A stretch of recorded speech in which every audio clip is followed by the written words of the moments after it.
Here we go again on another trip with work. It was a 3 o'clock in the morning start, ready for a flight from Newcastle in the UK to Amsterdam, all the way over to Panama City and then to Georgetown in Guyana.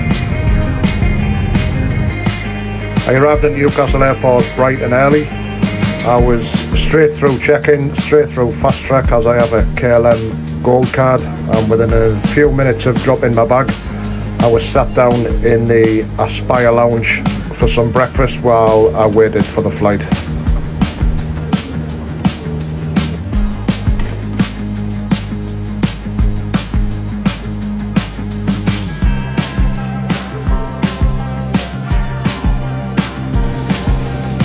We boarded the flight nice and early on this Boeing 737 MAX 8 for a short 1 hour flight over to Amsterdam.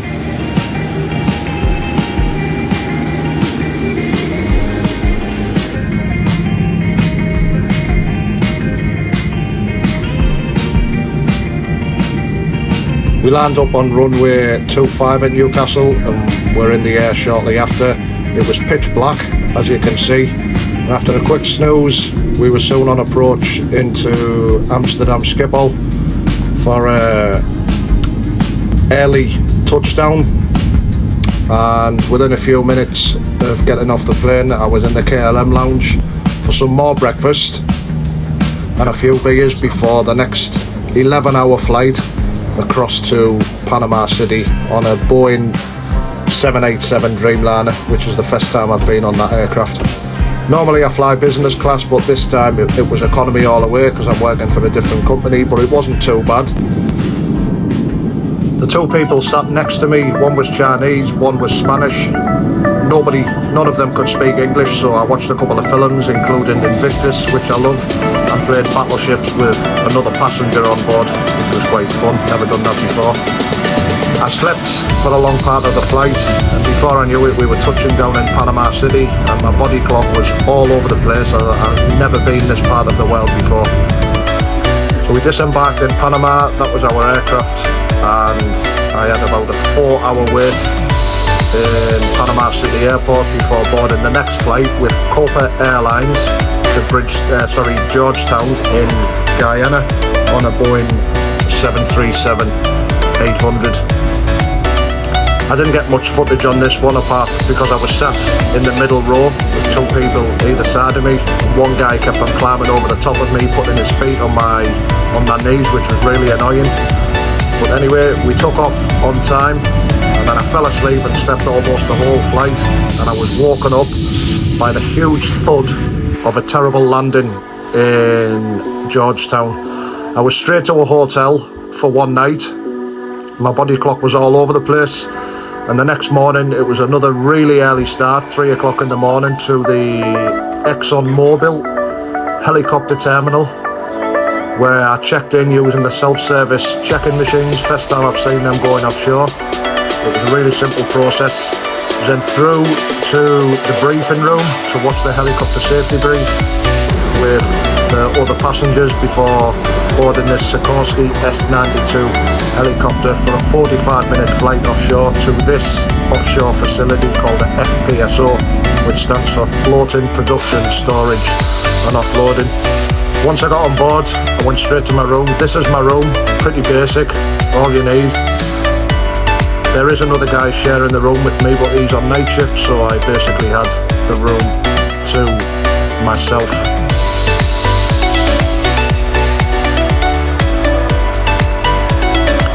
This is some views of outside. It's a maze of steelwork and pipes, and it was very, very hot. There's some other rigs and vessels in the distance.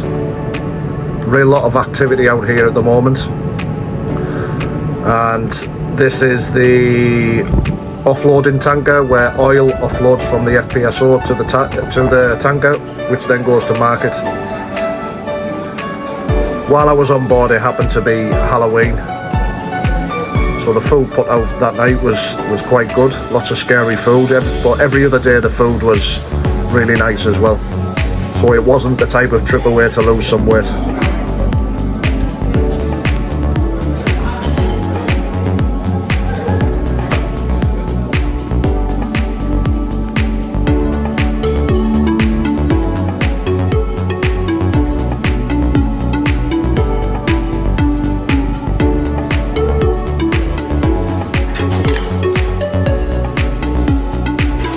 one particular day it was steak night, which I always love. Look at the size of that steak. And straight after the steak, it was upstairs, and I was pleased to find there was an Xbox with Microsoft Flight Simulator, so that kept me occupied for the 4 weeks I was on board. And on Sundays, it was cake and custard day. You can never have too much custard on your apple crumble. Lights out on that particular day, and then 4 weeks later, it was time to go home. We left the FPSO on this same helicopter as we came out on, Sikorsky S-92. We disembarked at Ogle International Airport in Georgetown and walked round the corner, just a short walk, to the passenger terminal, where we boarded a Caribbean Airways flight on an ATR 72 aircraft. And I was actually transiting Bridgetown in Barbados, where I was going to spend one night, just due to the way the flights worked. And I was going to do some snorkeling, swimming with sea turtles, and snorkeling to a shipwreck. Ensuring that your seatbelts are securely fastened at this time. If you have only knapsack around you. It's the first time I flew on this type of aircraft. Smooth departure out of Georgetown, and it was a 1 hour flight across to Bridgetown in Barbados, where we landed on time, actually slightly ahead of schedule.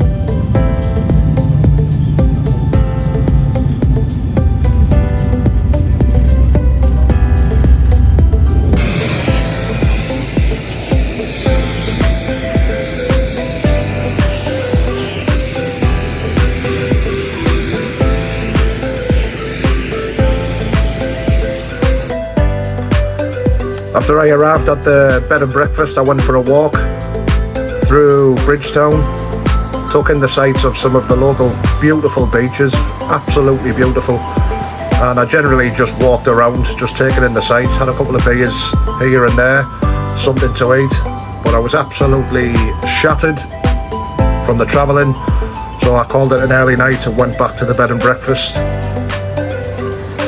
The next morning I booked a quick tour to go swimming with sea turtles and snorkeling to a shipwreck just off the coast. This is the boat that took us out. We weren't very far out, it was only 100 metres or so. The water's not deep.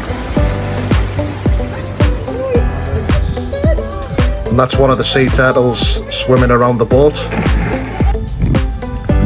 And this is me with my iPhone in a protective case, actually under the water, trying my hardest not to touch them. And this is one of the shipwrecks just off the coast, and we were told don't swim down and touch the ship because it's covered in some sort of marine growth that can give you a nasty sting on your skin, but this guy obviously ignored that advice.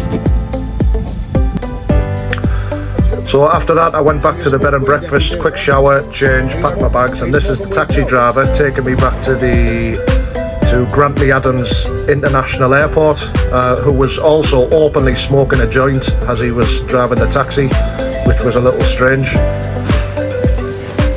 Checked in at the airport, flying on British Airways on another Boeing 787 Dreamliner from Grantley Adams International Airport across to Heathrow Airport in London.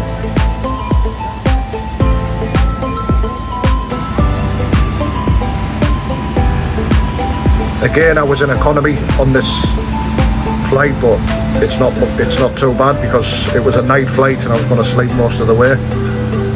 As always, I was absolutely fascinated by that jet engine. Each fan blade there probably cost as much as my house.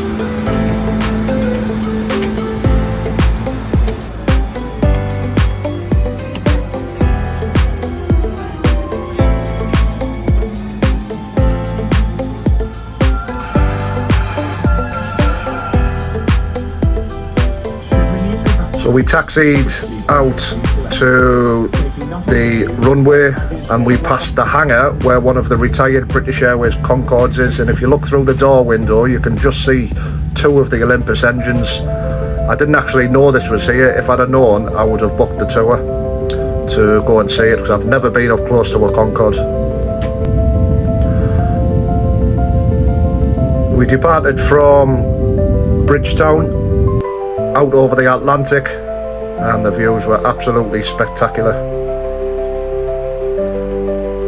It was about an 11-hour flight to Heathrow, and the food in economy wasn't too bad either. Landed at Heathrow, and I then had a connecting flight up to Newcastle, which I missed because I fell asleep, and there's another Concorde on the ground at Heathrow. So yeah, I missed my connecting flight to Newcastle because I'm stupid and fell asleep, but anyway, they managed to put me on another later flight straight out of Heathrow, and we landed at Newcastle Airport at about 5 p.m. local time, and that was the end of another enjoyable trip away with work. Thanks for watching.